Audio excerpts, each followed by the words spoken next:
This is Danny from Dan's English. Thank you very much for your patience. Terima kasih karena teman-teman telah bersedia menunggu. Ya meskipun agak lama, mohon maaf karena admin lagi sibuk banyak hal ya, mengajar. Lalu ada beberapa project dan juga persiapan untuk seleksi beasiswa. Doakan ya, doakan saya lolos. Jadi nanti kalau misalkan bisa berangkat ke UK, saya akan membuat konten yang tentunya lebih menarik demi kalian semua. Thank you very much for your patience and don't forget to subscribe, click like, share this content to your friends. Jadi share video ini ke teman-teman agar makin banyak yang mendapatkan manfaatnya. Terima kasih ya, langsung saja. This is Danny from Dan's English dan hari ini kita akan belajar tentang dasar writing yang berikutnya, yaitu descriptive text. Alasan saya membuat konten ini karena sebelumnya itu konten saya yang berjudul dasar writing, jadi benar-benar dasar, itu ternyata di luar dugaan sangat banyak peminatnya. Dan saya sangat senang sekali ya karena banyak yang merasa terbantukan dengan konten itu. Dan saya merasa terpanggil untuk membuat konten yang lebih lagi yang juga isinya adalah tentang writing. Dan kali ini kita akan membahas tentang descriptive text. Apakah itu descriptive text?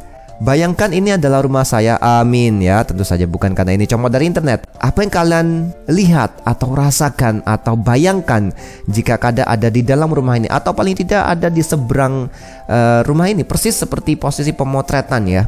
Kalau saya ya, tentu saja saya akan melihat ini adalah rumah yang besar ya. Atapnya berwarna gelap seperti hitam keabu-abuan atau agak kebiruan ya. Lalu untuk dindingnya berwarna keabu-abuan dengan lampu yang berwarna kuning.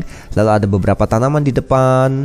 Tempatnya agak basah, kayaknya habis hujan. Lalu ada halaman depan ya. Nah, ini adalah apa yang saya rasakan ya, atau apa yang saya bayangkan ketika saya seolah-olah berada di seberang rumah ini. Itu yang barusan saya lakukan adalah saya mendeskripsikan rumah itu sesuai dengan apa yang aku lihat. Nah, jadi descriptive text itu kalau dari fungsi ya, seperti namanya, yaitu mendeskripsikan sesuatu. Sesuatu itu ya tentu saja sebuah benda, dan benda ini bisa sesuatu yang terlihat atau yang tidak terlihat ya. Contohnya yang terlihat ya rumah, sepeda motor, lalu buku. Sesuatu yang tidak terlihat itu misalkan perasaan ya, atau imajinasi. Itu dari fungsinya. Nah, dari karakteristiknya sendiri, ingat karena ini memang benar-benar dasar ya, saya tidak akan membahas banyak hal, tapi nanti langsung praktik. Dari karakteristiknya, descriptive text itu melibatkan 5 panca indera. Indra apa saja? Yang pasti bukan Indra Burkman ya. Jadi seperti yang kita telah pelajari di SD ya, panca indra itu ada indra penglihatan, penciuman, perasa, peraba, dan satunya apa lagi ya? Pendengaran, penglihatan. Ya pokoknya itulah ya, ada 5. Jadi sesuatu yang bisa kita rasakan dengan organ 5 panca indra kita. Nah, langsung saja contoh. Nah, ini sudah ada rumah yang lain ya, gambar rumah yang lain. Kita langsung lihat ya.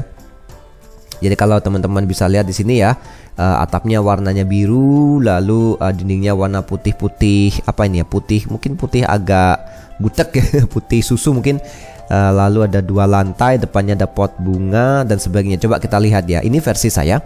Dan ingat, karena ini kalimatnya simple ya, untuk membantu teman-teman yang mungkin baru saja belajar bahasa Inggris agar bisa lebih bagus lagi dalam membuat tulisan. Nah, ini dia. My house is big. Jadi yang saya cetak tebal ini adalah kata sifat ya gitu. Kenapa kata sifat?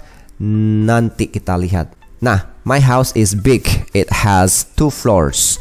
Jadi rumah saya besar. Ada 2 lantai ya di rumah saya. Atau ini jangan diterjemahkan saklek ya, karena tidak bisa gitu. Jadi kalian tidak bisa menyebut bahwa matahari itu adalah apa? Mata itu I, hari itu day, I day. Tidak ya gitu. Karena bahasa yang seperti itu. Pokoknya apa yang diungkapkan di satu bahasa, di bahasa lain pengungkapannya ya sesuai dengan bahasa dipakai, dan kalau diterjemahkan kata per kata tidak bisa. Jadi my house is big, rumahku besar ya. It has 2 floors. Ada 2 lantai di rumahku. The roof is blue and the wall is white. Atapnya biru dan dindingnya putih. There are 2 flower pots in front of my house. Jadi ada 2 pot bunga ya di depan rumah saya. The flowers are so fragrant. Bunga-bunganya sangat wangi. My neighborhood is quiet. Lingkunganku sunyi ya, because there are not many people around my house. Karena tidak ada banyak orang di sekitar rumah saya. Maksudnya tidak banyak tetangganya. Jadi jangan dibayangin ada orang berdiri di sekitar rumah kayak Walking Dead. Jadi mau diserang zombie gitu. Bukan. Jadi intinya lingkunganku sangat sunyi karena karena tidak banyak tetangga. Nah, jadi ini adalah deskripsi dari rumahku dan lingkungannya ya. Kalau kalian pejamkan mata, maka kurang lebih mungkin kalian akan bisa membayangkan ketika saya bacakan ini di depan kalian tanpa melihat gambar ya. Paling tidak kalian bisa membayangkan karena aku melibatkan beberapa indera. Seperti misalkan big, besar itu sesuatu yang bisa dilihat ya atau dirasakan ya. Ada 2 lantai, berarti paling nggak bisa dibayangin, berarti bukan 1 lantai atau 3 lantai gitu. Lalu ada kombinasi warna. Lalu ada beberapa detail seperti ada 2 pot atau mungkin pintunya atau mungkin jendelanya. Lalu ada bunganya berbau wangi atau mungkin ada bau apa gitu kan. Kalian tergantung apa yang kalian deskripsikan. Misalkan bau kopi atau mungkin bau, kan ada tuh petrichor ya. Jadi bau tanah yang sehabis kena hujan itu kan juga bisa dideskripsikan gitu. Semakin kuat deskripsi kalian maka semakin terhanyut orang dalam tulisan kalian. Nah, dan ini juga. Oke, sekarang kita lihat nih. Nah, kosakata ya, vocabularies yang saya pakai di sini adalah kata-kata to be ya. Am, is, are, was, were ini kalau memang konteks cerita kalian itu masa lampau ya. Artinya bukan sesuatu yang umum itu. Misalkan kemarin aku pergi ke Jatim Park. It was so crowded ya. Jadi di Jatim Park itu kemarin sangat ramai gitu. Nah, itu yang pertama ya. Jadi saya pakai to be dan ini adalah kosakata yang bisa kalian pakai juga ya. Ya, kalau kita lihat di sini ya ada to be ya, ada is, kebanyakan is ya karena kebetulan yang aku bahas ini bendanya tunggal semua. Baru kalau are akan 2 pots. Nah, there are 2 flower pots. Nah, ini baru pakai are. Seperti itu aja sih. Lalu ada adjectives ya, kata sifat ada. Ya, kata sifat intinya kata-kata yang menerangkan benda. Misalkan warna itu kata sifat ya, warna. Lalu ada apa lagi ya, ukuran. Terus ada kualitas ya. Lihat aja nih ya, cool, big, nice, shiny. Shiny itu kinclong ya, dan sebagainya. Sekarang kita lihat contoh yang kedua. Ingat ya, tadi ada apa? Ada to be dan adjective. Karena memang to be itu gandengannya adjective sih. Jadi ya satu paket lah. Coba kita lihat ya, ini adalah kamar mandi ya, bedroom. My bedroom is so comfortable and bright. Jadi kamarku itu sangat nyaman dan terang. Nah, kelihatannya di sini cahaya matahari masuk gitu. Kalau kalian mau detailkan lagi, cahaya masuk dengan apa itu kalau memang sudah tingkatnya tinggi sih untuk latihan dasar ya. Ingat ini video dasar yang mudah-mudah aja nggak apa-apa. The floor is made of wood. Jadi lantainya terbuat dari kayu. Jadi bukan lantai keramik, bukan lantai yang lain ya. It is so clean. Lantainya sangat bersih ya. Ingat it ini mengacu pada floor ya, karena sebelum it ini kalimat berikut sebelumnya mengacu membahas lantai. Jadi bukan bedroom tapi lantainya. There is a rug and rug itu karpet ini ya, yang warna abu-abu ini.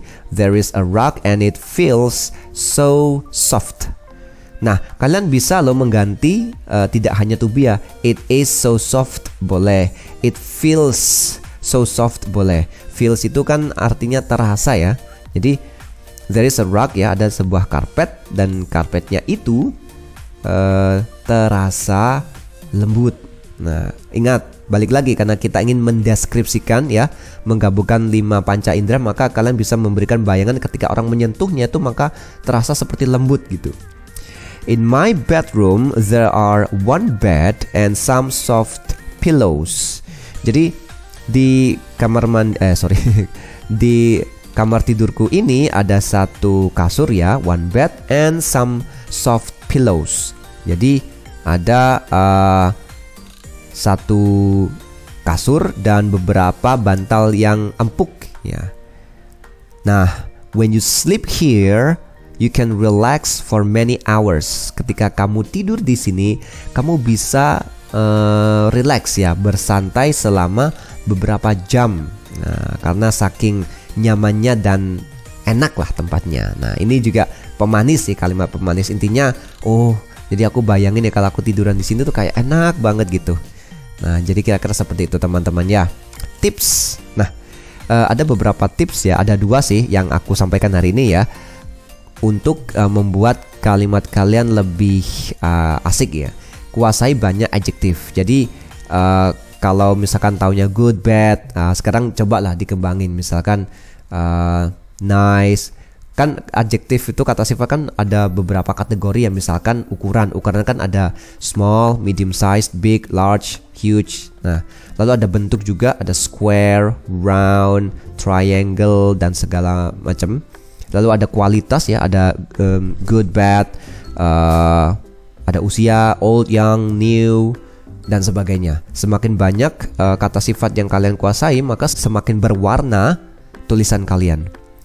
Tip yang kedua, pikirkan 5 senses ya, 5 senses ya. Ada yang tadi aku bahas di awal ya, ada sentuhan, penglihatan, pendengaran, penciuman, dan perasa. Kalau kalian mengacu pada ini, maka kalian akan banyak bahan itu untuk mendeskripsikan sesuatu. Pokoknya jangan lari-lari dari 5 hal ini. Bayangin seolah-olah kalian mengajak pembaca itu seolah-olah merasakan apa yang kalian tulis.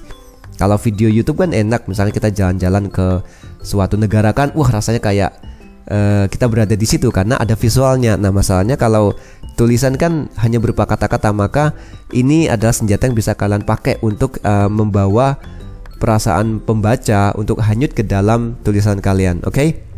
Nah, sekarang kita akan latihan nih. It's your turn. Write in the comment section. Jadi tulis di kolom komentar latihan berikut ini. Oke? Nah, semoga bisa menjadi pembahasan yang menarik ya. Nah, deskripsikan motor ini. Boleh di pause kalau mau ya. Silakan di pause lalu ketik menggunakan teknik yang tadi, atau kalau mau kalian boleh mundur ke menit-menit yang sebelumnya tadi untuk melihat contoh kalimatnya agar kalian bisa copy. Boleh, nggak apa-apa, kan tinggal di copy, nanti tinggal detailnya diganti. Misalkan my bedroom diganti dengan my scooter is yellow. Nah, contohnya seperti itu. Dilihat detailnya ada apa ini dan sebagainya gitu. Nanti kalau misalkan bingung, boleh ya dibahas. Kalau misalkan bingung, Kak ini bahasa Inggrisnya apa? Kalian bisa Google Translate ya. Google Translate itu sudah bagus kok untuk tingkat kata. Cuman pastikan lagi tanya dengan yang lebih ahli ya, karena kadang-kadang hasil terjemahannya kurang pas gitu. Atau mungkin kalau mau dibahas di kolom komentar, semoga bisa jadi diskusi yang menarik. Oke? I think that's all for now. Terima kasih karena telah menunggu. Thank you for being my loyal subscribers and audience. Semoga kedepannya aku bisa bikin lebih banyak video lagi yang bermanfaat untuk teman-teman sekalian. And I'll see you when I see you again. This is Danny from Dance English. Thank you very much and see you later. Bye bye.